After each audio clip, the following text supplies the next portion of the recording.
Did you know that in 2024, the least popular car model sold fewer units worldwide than some luxury watches? That's right, thousands of vehicles sat collecting dust in showrooms because no one wanted them. But what makes these cars so bad? Is it the price, performance, or just plain terrible design? Today we're diving into the 14 worst cars that no one buys, and you'll never guess which big-name brands made the list. Let's dive into it. Number 1. 1975 Trabant. When it comes to cars that no one buys for good reason, the 1975 Trabant takes the spotlight as a truly unforgettable disaster. Hailing from East Germany, this car was infamous for its shocking lack of quality and innovation. First, let's talk about the body.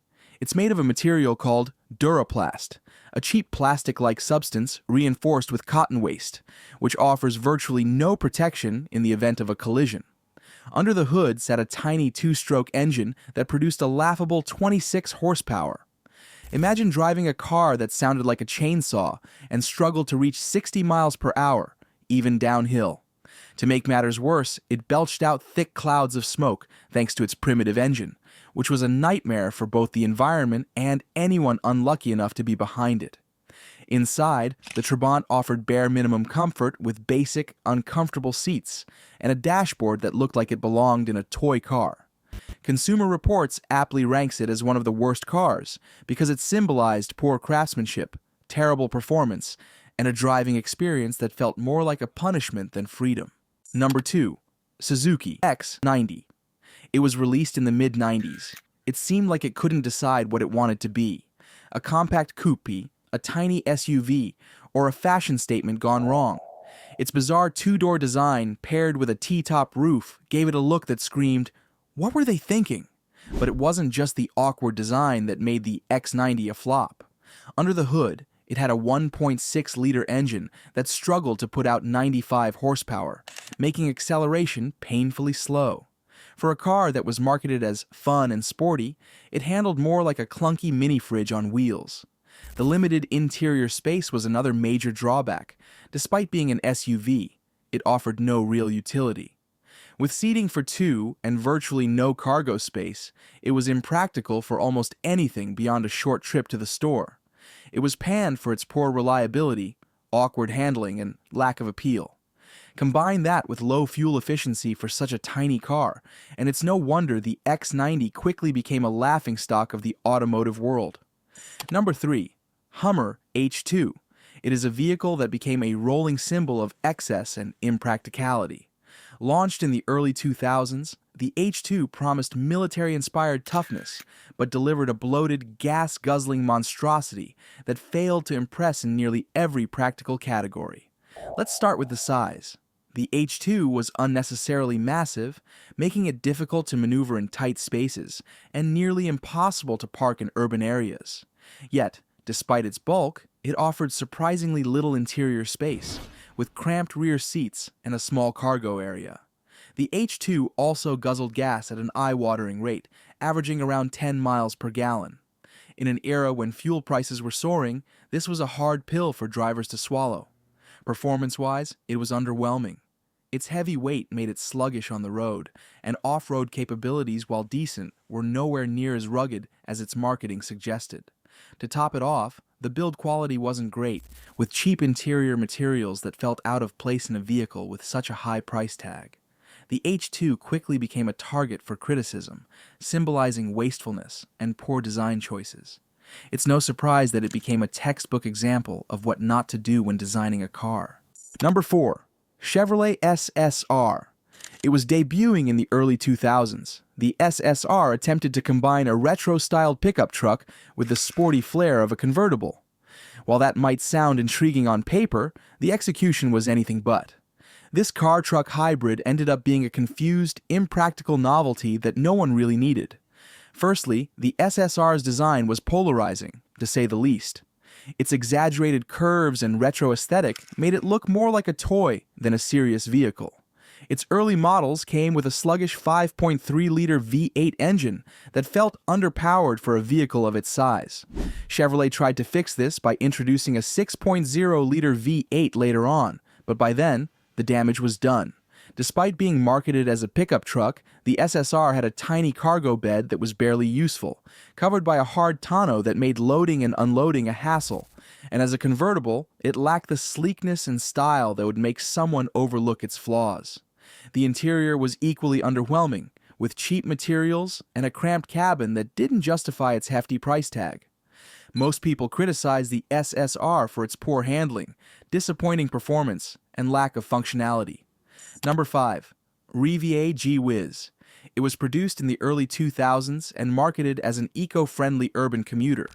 The Gwiz quickly became infamous for its unsafe design, poor performance, and overall impracticality.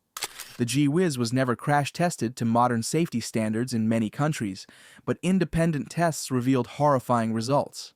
In collisions, it crumpled like a soda can, offering almost zero protection to passengers. It wasn't even classified as a proper car in some regions, but as a quadricycle, which says a lot about its build quality. Performance was another disaster. With a top speed of just 50 miles per hour and a range of about 50 miles, it was painfully slow and had limited usability. The lead-acid battery technology was outdated even for its time, taking hours to recharge and offering unimpressive energy efficiency. Inside, the Gwiz was cramped and uncomfortable, with a bare-bones interior that felt more like a glorified golf cart than an actual car. While its eco-friendly intentions were admirable, the execution was so poor that the Gwiz became a punchline in the automotive world. The car enthusiasts alike criticized it for being unsafe, unreliable, and entirely unworthy of its price tag. It's no wonder this micro-EV failed to make a lasting impression, except as a warning of how not to make an electric car. Number 6. Pontiac Aztec. No list of the worst cars would be complete without mentioning the infamous Pontiac Aztec. Launched in the early 2000s, the Aztec was Pontiac's attempt to create a bold, versatile crossover. Instead, it became a cultural punchline and a commercial disaster. Its design was the most obvious flaw. Its awkward angular shape and mismatched proportions made it one of the ugliest cars to ever hit the road. Its front end looked like it was cobbled together from spare parts, and its overall aesthetic was more futuristic fail than cutting edge. Critics often joked that it looked like a car designed by a committee that couldn't agree on anything. But the issues didn't stop at looks. While Pontiac marketed the Aztec as a versatile adventure vehicle, its utility was far less impressive than advertised. The interior was roomy, but filled with cheap materials that felt more at home in a budget sedan than a crossover. Mechanically, the Aztec was plagued by reliability issues, and its mediocre V6 engine struggled to provide adequate power. Handling was clunky, and the driving experience was anything but enjoyable. Despite its creative touches like a built-in cooler in the center console and an optional camping tent attachment, these gimmicks weren't enough to save it. Number 7. SsangYong Rodius. It was released in the early 2000s. The Rodius was meant to be a practical family car. Instead, it became a global punchline, frequently labeled one of the ugliest cars ever made. Let's start with its look. The Rodius looked like multiple vehicles stitched together, with a front end that resembled an outdated SUV and a rear that seemed inspired by a yacht, but not in a good way. The odd angles and disjointed proportions made it hard to look at, let alone love. Beyond its appearance, the Rodius didn't deliver where it mattered. The interior was spacious, but the quality of materials was subpar, with flimsy plastics that felt cheap and uninspiring. Mechanically, it suffered from sluggish performance, thanks to underpowered engines that struggled to handle the weight of the vehicle. Its handling was equally unimpressive, feeling more like a lumbering bus than a nimble minivan. Reliability issues and poor build quality added to the misery, with owners frequently reporting mechanical problems that made it a costly headache. While it aimed to be a practical choice for large families, it ended up as a textbook example of how not to design a car. Number 8. Reliant Robin. This quirky three-wheeled vehicle from the UK is best remembered for its comedic inability to stay upright, earning it a spot in automotive infamy. Produced from the 1970s through the early 2000s, the Reliant Robin was marketed as a budget-friendly alternative to a traditional car. In reality, it became a rolling joke. The Robin's most glaring flaw was its three-wheel design, two wheels at the back and one precariously positioned at the front. This setup made the vehicle dangerously prone to tipping over, especially during sharp turns or in windy conditions. Even modest speeds could send the Robin onto its side, as famously demonstrated in countless comedic sketches and viral videos. Beyond its stability issues, the Robin also suffered from a lack of power. Its tiny 850cc engine struggled to produce even modest acceleration, making highway driving a nerve-wracking experience. Inside, the car was cramped, with minimal features and a cheap, uninspiring interior that reflected its low price tag. While its lightweight fiberglass body helped keep costs down, it offered little to no protection in the event of a crash, raising serious safety concerns. Number 9. Ford Pinto, a vehicle whose name is practically synonymous with automotive failure and scandal. Produced in the 1970s, the Pinto started as Ford's attempt to create an affordable, compact car to compete with imports. Instead, it became notorious for one of the most infamous safety defects in automotive history. The Pinto's biggest flaw was its dangerously designed fuel tank. Positioned just behind the rear axle with little protection, the tank was prone to rupturing in rear-end collisions, leading to devastating fires and explosions. Internal documents later revealed that Ford knew about the defect, but calculated it would be cheaper to pay legal settlements than to fix the issue, a revelation that led to widespread public outrage and tarnished Ford's reputation for years. Beyond the deadly design flaw, the Pinto was a subpar car even without the fire hazard. Its performance was underwhelming, with weak engine options that offered sluggish acceleration. The interior was basic and uninspiring, with cheap materials and minimal features, even by 1970s standards. Handling and ride quality were also mediocre, making it far from enjoyable to drive. While it sold well initially, the safety scandal ultimately cemented its legacy as one of the worst cars in history. Number 10. Peele Trident, a microcar that feels more like a novelty item than a legitimate mode of transportation. Manufactured in the 1960s by the Peele Engineering Company, the Trident was the follow-up to the equally odd Peele P50, but somehow managed to be even more impractical. The Peele Trident's claim to fame was its tiny size and futuristic bubble design, but these features quickly became its biggest drawbacks. Measuring less than 7 feet long and barely 4 feet wide, the Trident could only fit 2 people if they didn't mind being crammed together under a dome of curved acrylic glass. That dome acted like a greenhouse, trapping heat and turning the interior into a sweltering oven on sunny days. Under the hood, the Trident was powered by a 49 cubic centimeter moped engine, producing a meager 4.2 horsepower. This gave it a top speed of about 28 miles per hour, making it barely usable for anything beyond a leisurely jaunt around a quiet neighborhood. Its three-wheel design also made it inherently unstable, especially when cornering. Safety features were non-existent, and the vehicle's lightweight fiberglass body offered no protection in an accident. Number 11. AMC Gremlin, a subcompact car that rolled onto the scene in the 1970s.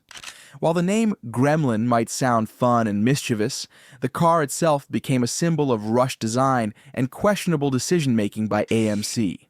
The Gremlin's most obvious flaw was its awkward and unbalanced design. It looked like someone chopped off the back end of a station wagon, leaving it with a stubby, mismatched appearance that lacked any aesthetic appeal. This design wasn't just unattractive, it also compromised functionality, with limited rear space and a claustrophobic interior. Under the hood, the Gremlin was equipped with underpowered engines that ranged from a 2.0-liter four-cylinder to a clunky 3.8-liter inline-six. While larger engines provided more power, they came with poor fuel economy at a time when rising gas prices made efficiency a priority. The Gremlin's handling was equally disappointing, feeling clunky and outdated compared to its competitors. Build quality was another major issue.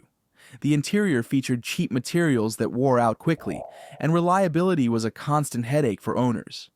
Mechanical issues were common, and rust plagued the car's body panels, further reducing its lifespan. Despite AMC's attempt to market the Gremlin as an affordable and fun option for younger buyers, it fell short in nearly every category. Number 12. BMW X6, Even premium brands aren't immune from criticism, and the BMW X6 earns its spot for its divisive design, impracticality, and underwhelming execution for a luxury vehicle. Introduced in 2008 as a sport activity coupe, the X6 was supposed to combine the functionality of an SUV with the sleekness of a coupe.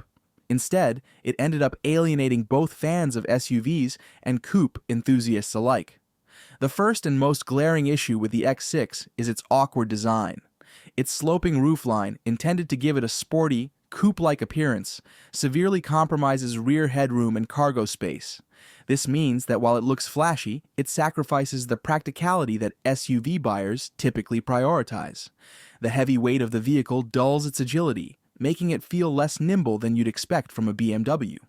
For all its attempts to market itself as sporty, it doesn't offer the same driving joy as BMW sedans or the practicality of the brand's SUVs like the X5. The high price tag further compounds the issue. While the X6 comes packed with technology and premium features, buyers often feel they're paying more for the design gimmick than any real substance. Number 13.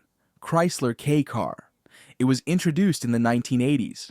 While the K Car initially saved Chrysler from financial ruin, its reputation quickly went downhill due to poor build quality, outdated engineering, and lackluster performance.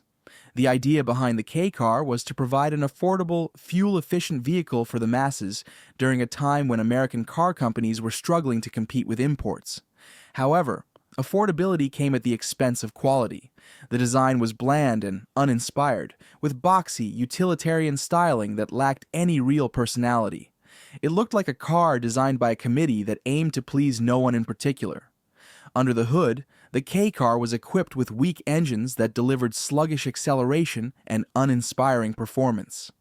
Handling was mediocre at best, and driving it felt more like a chore than an enjoyable experience. Reliability was another sore spot. Owners frequently reported issues with transmission failures, electrical problems, and rusting body panels. Inside, the K Car was a sea of cheap plastics and uninspired design. The interiors were cramped and uncomfortable, even by compact car standards, and the materials wore out quickly. While Chrysler marketed the K Car as a budget-friendly, practical choice, it ended up being a symbol of mediocrity and cost-cutting. Number 14. The EV1. It was released in the mid-1990s. The EV1 was General Motors' groundbreaking attempt at creating a mass-market electric vehicle. While it introduced advanced technology for its time, its story became one of disappointment, not success. On the surface, the EV1 seemed promising. Its sleek aerodynamic design and electric powertrain were ahead of their time, but the car was plagued with limitations. The EV1 had a maximum range of just 70 to 100 miles, depending on driving conditions, which made it impractical for anything beyond short city commutes. Charging infrastructure was virtually non-existent in the 1990s, leaving owners frustrated and tethered to limited options. Reliability issues also surfaced, particularly with the lead-acid batteries used in early models. These batteries degraded quickly, reducing the already modest range. Later models used nickel metal hydride batteries, but the improvements came too late to save the EV1. Additionally, the EV1's two-seater design and limited trunk space meant it lacked practicality for most drivers. The most controversial aspect of the EV1 was GM's decision to end the program and recall every leased vehicle, refusing to allow customers to buy them outright. The cars were crushed, sparking public outrage and conspiracy theories that GM killed its own EV to protect gas-powered vehicle profits. These are the 14th of the worst cars that no one buys. From design disasters to engineering nightmares, these vehicles serve as a reminder that not every idea in the automotive world is a good one. Let us know in the comments, did we miss any of your least favorite cars? Don't forget to like, subscribe, and hit that notification bell for more fun and fascinating automotive content.